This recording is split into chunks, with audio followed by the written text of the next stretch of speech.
সারাদিন খাইনি, সারাদিন খাইনি বলতে সেই সকাল।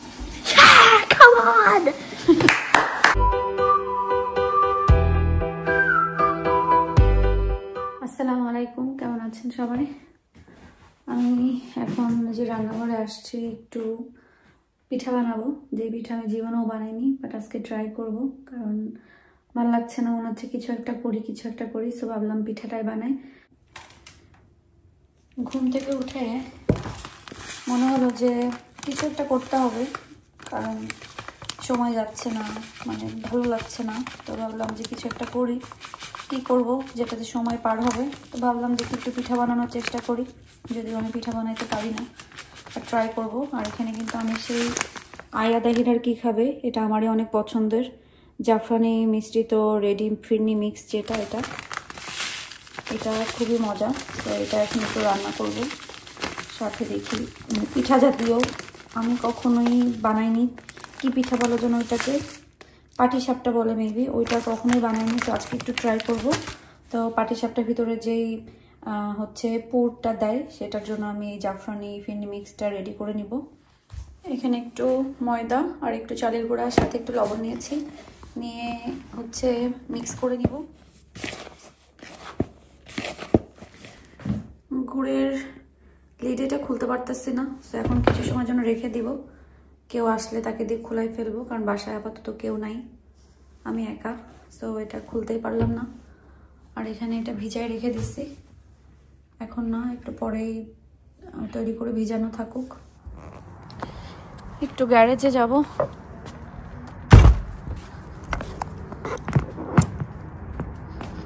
সামারটা আসে না কেন, ভালো লাগে না।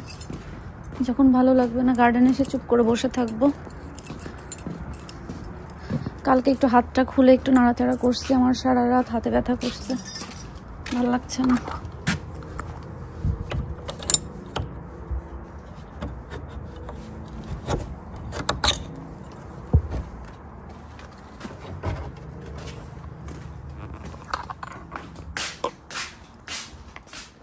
এর ভিতরে আমি একটু গুঁড়ো ঢেলে দিচ্ছি।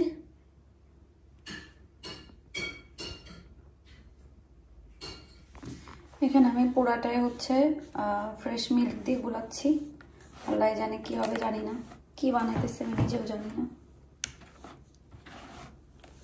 এটা একটু গোলায় রেখে দেই, তাহলে এর ভিতরে মানে সুন্দরভাবে ইয়েটা রেডি হয়ে যাবে।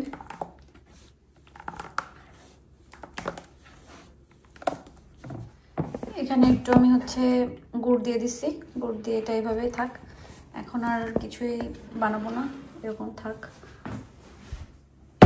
একটু গোলাটা রেডি হোক, কত সময় এরকম ভিজানো থাকুক, পরে তৈরি করব। আমি কিন্তু এই জীবনে প্রথম বানাচ্ছি, জিন্দেগিতেও বানাইছে কিনা সন্দেহ, কখনোই বানাইনি, জানি না কেমন হবে, আল্লাহ জানে। এখানে এই যে ডোটা হচ্ছে পাটিসাপটা পিঠার ডোটা রেডি হয়ে গেছে।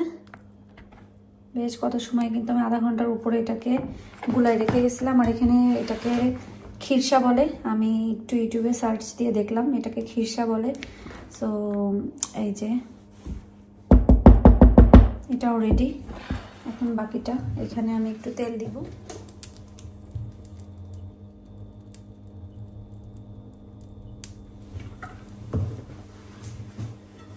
তেলটাকে একটু ব্রাশ করে দিই।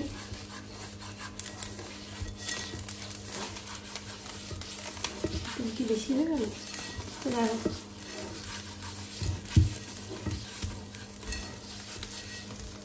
জীবনে কখনো বানাই নাই, আজকে বানাচ্ছি, একটু মিস হইতেই পারে।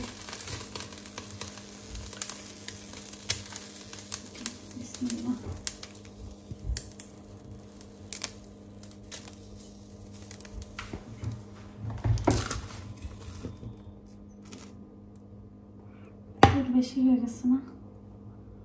আচ্ছা ঠিক আছে, থাক। প্রথমটা তো একটু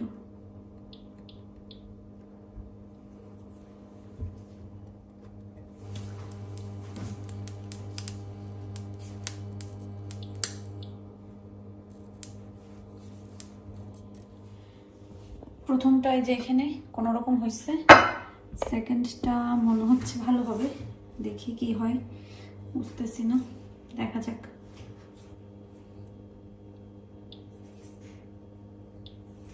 ঘ্রাণটা একদম খেজুরের গুড়ের ঘ্রাণ বের হয়েছে, কারণ আমি হচ্ছে দুইটাতে খেজুরের গুড় অ্যাড করছি।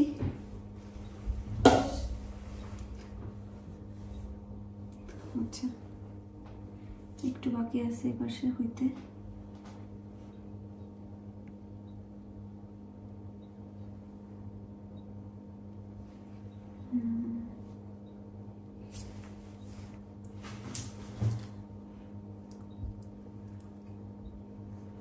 একটু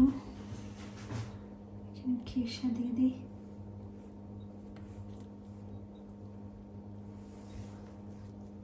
আমি এটা সুজির ওই যে ওইটা দিয়ে তৈরি করছি, আল্লাহ জানে বেশি দিয়ে ফেলছি কিনা, জানি না।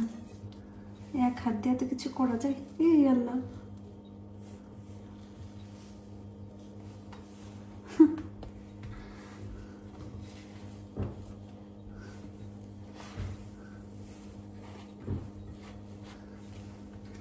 প্রথমবার হিসাবে খারাপ না, ভালো হয়েছে। এই ভিতরের ইয়েটা মনে হয় একটু কম দিতে হবে, খিরসা টাইপের যেটা, ওটা। জীবনে প্রথমবারের মতন তৈরি করে ফেলছি পাটিসাপটা পিঠা, জানি না কেমন হয়েছে, যারা খাবে খেয়ে বলতে পারবে আসলে কেমন হয়েছে। আর আরেকজন এখানে নিজে নিজেই ম্যাচ খেলতেছে, নিজে নিজেই উইন করতেছে, নিজে নিজেই সব কিছু। কি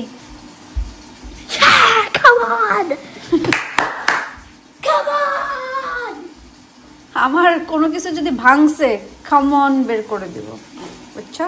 আমি পিঠা বানাইছি ঠিকই, কিন্তু কেউ এখনো খাইনি, কারণ তখন বানানোর পরে আমারও খেতে ইচ্ছা করছিল না। কিন্তু এখন এটা তো মনে হয় গরম গরম খেতে ভালো লাগে, ঠান্ডা ভালো লাগবে কিনা জানি না। আর আপনাদের ইব্রাহিম ভাইও এটা কার জন্য কি পিঠা এগুলা? পাটিসাপটা বলে। স্কুলে নিয়ে যাবেন পাটিসাপটা। আমার গরম খাইলে ভালো। আচ্ছা, এক ঠান্ডা কামড় দিয়ে বসে এক কামড়ই খাবো না, ভেঙে খাই কামড় দেওয়া থেকে। তাহলে অন্য কেউ যে পাটিসাপটা আমি জীবনে প্রথম বানাইছি, আমার কোনো আইডিয়া নেই। কোনো আইডিয়া না? গুড় ইউজ করছো না? মজা হয়েছে, কালকে নাস্তায় হবে। ঠিক আছে, আমি কিন্তু প্রথম জীবনে, আমি জীবনও বানাই না, আন্দাজ করে আমি বানাইছি। ঠিক আছে, মজা হয়েছে, কালকে সকালে খাবো নাস্তায়। আসলে সারাদিন খাইনি বলতে সেই সকালবেলায় হচ্ছে উইটাবিক্স খাইছিলাম, এরপর থেকে খেতে ইচ্ছা করছিল না। পরে এখন মনে হচ্ছে কি খাবো, প্রথমে মনে হচ্ছে একটু ঝাল ঝাল খাবো। প্রথমে একবার ভাবছি শুটকি ভর্তাতে ভাত খাই, পরে ফ্রিজের কাছে যে মনে পড়ছে যে না, আম্মা যে আখনি রান্না করে গেছিল, সেই আখনির একটু আছে, মাংসর ছিটাফোটা অবশিষ্ট একটু একটু আছে, সো ওইটা দিয়ে খাই। একটু কাঁচামরিচ দিয়ে একটু পেঁয়াজ হলে ভালো হতো, বাট পেঁয়াজ এখন ছুলতে পারতেছি না, কারণ লাস্ট 2 দিন আমি হচ্ছে এই হাত দিয়ে একটু মনে হয় কাজ করছি, আমার খুবই যন্ত্রণা এখান থেকে এখানে। সো যারা অভিজ্ঞ আছেন, যাদের এরকম হয়েছে বা এই ধরনের পেশেন্ট আপনারা হ্যান্ডেল করছেন, বললেন যে আমি কি হাতটাকে এখনো নাড়ানোর মতন হয়েছে কিনা, বা আমি এরকম নাড়াচাড়া করতে পারবো কিনা। কারণ গতকালকে থেকে 2-3 দিন আমি একটু বেশি কাজ করে ফেলছি এই হাত দিয়ে, গতকালকেও করছি আজকেও। সো আমার এইখান থেকে এটুকু মানে পুরা ব্যথায় মানে ফেটে যাচ্ছে। এখন আমি মানে এই 1.5 মাসের উপরে হয়ে গেছে না, কতদিন হয়েছে, এই এতদিন পরে একটু এই হাত দিয়ে ভাত খাওয়ার ট্রাই করতেছি, কারণ এই হাতের মতন মজা শান্তি আসলে কোনো হাতে নাই। আর আমার পার্সোনাল সাজেশন, একটু কোনো হেভি কাজ তো মানে নিষেধই, হালকা মুভমেন্ট, এই খাওয়া দাওয়া, এই টুকিটাকি কাজগুলো তোমার আস্তে আস্তে করা উচিত। তোমার মাসুলে মানে যেখানে ব্যথা ওখানে ব্লাড ফ্লোটা হলে রিকভার করবে কুইকলি। আমার হাতের অবস্থা নেই, পুরো ড্রাই স্কিন হয়ে কি যে বাজে, বলার মতন না। সো বিরিয়ানির মজা কি জানেন? বিরিয়ানির মজা হইতেছে এরকম নেবেন, লেবু মানে বাংলাদেশের সুলতান ডাইন বলেন বা এটা সেটা বলেন, সেগুলো খাওয়ার তো মজাই আলাদা। এবার দিন সুলতান ডাইনে গেছি, এমন কুফা কপাল, মানে ওদের সব বিক্রি হয়ে গেছে। অর্ডারের খাবার নিচ্ছে ওরা, ওই দিন আমাদেরকে দেয় নাই, সো খেতেও পারিনি, শুধু আয়েদের জন্য নিয়ে আসছিলাম, ওখান থেকে একটু এদেশে আসার পরে খাইছি। সো কিভাবে খেতে হয় দেখেন, বিসমিল্লাহ।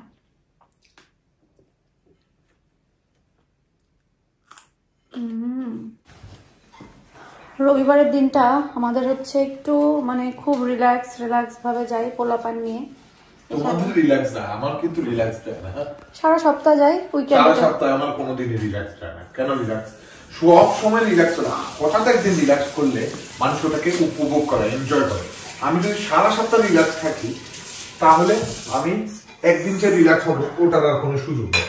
তো এই জন্য মানুষকে হাঁটা চলা, সারা সপ্তাহে তো ওরকম বাইরে কাজ থাকে না, ঘরেই কাজ থাকে না। আমার তো একটা না একটা কিছু কাজ, এটাই না, ওটাও রিল্যাক্স, বাট এটা হ্যাঁ ওটা রিল্যাক্স। আচ্ছা যাই হোক, বুঝতে পারছি আপনি আমাদের বাসায় একমাত্র খুবই হার্ড ওয়ার্কিং এবং খুবই খুবই খুবই ভালো, আমরা অ্যাপ্রিশিয়েট করি, thank you so much. But আমরা মা ছেলেরা খুবই রিল্যাক্স লাইফ লিড করি, থ্যাংক ইউ সো মাচ তার জন্য নিজেদেরকে। এখন তো ধরে যাচ্ছে না, মোটেও ধরি না, আমি খুবই নাইসলি থ্যাংক ইউ বলছি। যেটা হচ্ছে আমাদের আজ কয়েকদিন আমরা ডিশওয়াশারেই ওয়াশ করতেছি, কিন্তু আজকে অল্প কয়েকটা জিনিস ছিল তো এই জন্য আর ডিশওয়াশারে দেইনি। এটা ওয়াশ করতে করতে আমার যেটা মনে পড়ছে সেটা হচ্ছে যে একজন আপু কমেন্ট করছেন যে আমি যখন এই প্লেটগুলো নিয়ে আসছি টিকে ম্যাক্স থেকে, আপনি অনেকবার টিকে ম্যাক্সে গেছেন এই প্লেটগুলো আনতে, কিন্তু আপনি আর পাননি। তা আসলে আপনি কোন টিকে ম্যাক্সে গেছেন জানি না, কারণ সব টিকে ম্যাক্সে তো সেম থাকে না। টিকে ম্যাক্সে বেসিক্যালি এটা হলো কাসার ব্র্যান্ডের প্লেট, এটা বুঝতে হবে, CASA কাসার ব্র্যান্ড। সো এই ব্র্যান্ডের প্লেট উনি চাইলে কিনতে পারবেন। টিকে ম্যাক্সে যে পেতে হবে এমন কিছু না, অ্যামাজনেও আছে, এমনকি মানে অনলাইনে অনেক ভাবে কেনা যায়। আর আমাদের এখানে যেমন আমাদের এখানে কিন্তু 2টা টিকে ম্যাক্স আছে, আমরা হয়তো বা এটাতে পেয়েছি, আরেকটাতে গেলে হয়তো বা পাবো না, মানে এরকম, কারণ সব টিকে ম্যাক্সে সবসময় থাকে না এটা। সো আপনি খুঁজেন, চোখ রাখেন, পাবেন। আর টিকে ম্যাক্সে অনেক সময় সব জিনিস আসে না, তারা গ্যারান্টিড কোনো ব্র্যান্ড কোনো প্রোডাক্ট বেচে না তারা, বিকজ তারা তো স্পেশাল প্রাইসে প্রমোশনাল প্রোডাক্ট গুলো আনে, তো লিমিটেড আইটেম থাকে, চলে যায়, শেষ হয়ে গেলে এটা আর নাও আসতে পারে। এটাই। আর আমাদের যে ওই দিন বেঞ্জিরা আসছিল যেদিন, সেদিন যে আমাদের জন্য রান্না করছিলাম সেই তরকারি থেকে গেছে। এখানে তো মুরগির গোশ, কালকে যে ফাতেমা পোড়া খেয়েছে না, ফাতেমা পোড়া তো মানে বলে কি এতদিন শুধু বলতাম এটা, এখন বলবো তোমার রান্না অনেক মজা, রান্না অনেক মজা। আমি বলি কি আপু আমাদের স্পেশাল কিছুই রান্না করিনি, ওনারা যে এইভাবে এসে আমার বাসায় খাবে এটাই তো আমি জীবনে কল্পনা করিনি যে ওনারা এসে এইভাবে খাবে। আর খেয়েছে আলহামদুলিল্লাহ, রিজিকে ছিল। যখন স্কুলে পড়তাম তখন আমাদের সাজগোজ মানে অন্য সবাই সাজুগুজু করলেও না, আমার তো সাজার কোনো পারমিশনই ছিল না, ঘড়ি টড়ি কোনো কিছুরই পারমিশন ছিল না। তো মনে আছে মাঝে মাঝে চুরি করে একটু চোখে কাজল দিতাম, তো চোখে কাজল দিয়ে যখন যেতাম, এখন তো যাওয়ার সময় তো খুব ফুর্তিতে চোখে কাজল দিয়ে চুরি করে যখন ভ্যানে যাইতেছি তখন কাজল দিয়ে গেছি, বা রিক্সায় বসছি কাজল দিয়ে গেছি, কিন্তু বাসায় ফেরার সময় কাজল তো উঠাই বাসায় যাইতে হবে, নাইলে তুই কাজল কই পাইছিস, কোত্থেকে দিছিস। হ্যাঁ এরকম, কাজলটা যদিও আমার থাকতো না, বান্ধবীদের আগে থেকে বলা থাকতো কালকে নিয়ে আসবি, কালকে দিব, তো এরকম ভাবে দিতাম। আর পরে কি করতাম, পরে বুদ্ধি বের হলো, আমাদের হচ্ছে স্কুলে ওই যে চানাচুরালা মুড়িয়ালা বা আমাদের ওখানে ছোট ছোট ফ্যামিলি দোকান, দারোয়ানদের যে দোকান থাকতো ওইখানে যে ওই নানি বলতাম, ওনার কাছে যে তেল চেয়ে নিয়ে এরকম করে জামার দিয়ে তেল দিয়ে চোখ মুছে টুছে বাসায় যায়, এরকম আর কি। সো ওই সময় থেকে কাজল আমার অনেক বেশি প্রিয় ছিল, কিন্তু ইদানিং কালে হয়েছে কি কাজল দেওয়ার পরে এমন প্যারা লাগে কাজল উঠানো, মানে একদিন দেওয়ার পরে 7 দিন চোখে লেগে থাকে, যত যা দিয়েই ঘষি না কেন উঠে না। তো এটা এবার আবার আর এক সময় ছিল কি যে তখন মনে হয় মেবি ট্রেন্ড, এখন তো ট্রেন্ড অনেক বুঝি যে না এটাই ট্রেন্ড, এটাই করতে হবে, এটাই করতে হবে। তখন এটা যে ট্রেন্ড এটা বুঝতাম না, তো স্কুলে বড় আপুদেরকে তখন দেখতাম, তখন সবাই করতেছে তো আমাদেরও করতে হবে, এরকম বিষয়টা ছিল। তো তখন দেখতাম কি সবাই চোখে কাজল দিত, দিয়ে না সাবান দিয়ে চোখ ধুয়ে ফেলতো, ফেলার পরেও যেটা আধো আধো কাজল কাজল ভাবে যে আমার এখন যেমন আছে, এটা তারা খুব এনজয় করে, এটা নাকি খুব সুন্দর লাগে মেয়েদের, এরকম করলে অনেক সুন্দর লাগে। পরে আমরাও ঠিক এটাই ফলো করতাম। তারপরে একবার সময় আসলো কি যে ঠোঁটে কিচ্ছু থাকবে না, কিন্তু একদম ডিপ ব্ল্যাক কালারের লিপ লাইনার দিয়ে ঠোঁটা কালো, কিন্তু ঠোঁটে কিছু নাই। তো ওটা অবশ্য আমি কখনো করিনি, কারণ ওটা করলে আমি নির্ঘাত মামনের কাছে জুতা খেতাম। আমি দেখছি বিয়েতে করছিলাম, তখন তো মামনি ছিল না, এই জন্য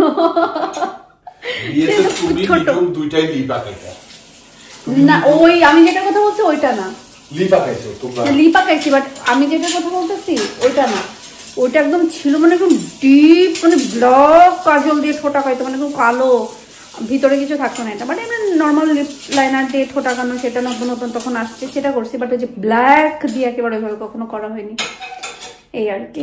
তো এরকম কিছু কিছু জিনিস আছে যেটা ছোটবেলার স্মৃতি, ছোটবেলার কথা মনে পড়ে, ভালোও লাগে, দুঃখও লাগে। কত মানুষের সাথে পরিচয় হয়েছে, কত মানুষের সাথে উঠা বসা দেখা সাক্ষাৎ হয়েছে, এখন কে কোথায় আছে কেমন আছে। তখন আমাদের ইগো অনেক কাজ, মানে ইগো একদমই কাজ করতো না, কিন্তু ইদানিংকালের রিলেশনগুলোতেই ইগো কাজ করে। অনেক বড় আপুদেরকে দেখি আমাদের স্কুলের, বা অনেক ছোট বোনদেরকেও দেখি, বাট ওরা না মানে কি এমন একটা ভাব নিয়ে যে চলে, তখন আর ওই ভাব দেখে মনে হয় না যে আর আগাই, সেই জন্য আর ওইভাবে আগানো হয় না। মেবি এটাও আমার একটা ইগো হতে পারে। তো আমরা এখন যেই জগতে আছি এটা হচ্ছে ইগোর বসবাস, নাকি ঠিক বলছি? সিটিং রুমে এসে বসলে খুব ভালো লাগে। সামার আসতে আমি আজকে হঠাৎ করে চিন্তা করতেছি কি আল্লাহ, মানে আর মাত্র আল্লাহ বা চাইলে মানে বেঁচে থাকলে আর কি আর 1-1.5 মাস পরে ঘড়ির কাঁটা ঘুরে যাবে। এটা যে আমাদের ইউকে বাসীর জন্য কি, মানে ইউকে বাসী না, আমরা বাইরে যারা আছে যাদের ঘড়ির কাঁটা নিয়ে এত সমস্যা, তাদের জন্য যে কি একটা সুখের সংবাদ বলে কাউরে বোঝানো যাবে না। মানে আমরা এই দিনটার জন্য হাতে গুনতে থাকি যে কবে আসবে কবে আসবে, আর ঘড়ির কাঁটাও ঘুরে যাবে ঠিক, মানে রোজাও শেষের দিকে আসবে, ঘড়ির কাঁটাও ঘুরে যাবে। কি একটা ঘটনা না? সেটাই। তো সেটার অপেক্ষা করতেছি। সামার একটা ভাব, সামারে সিটিং এ এসে বসতে ভালো লাগে।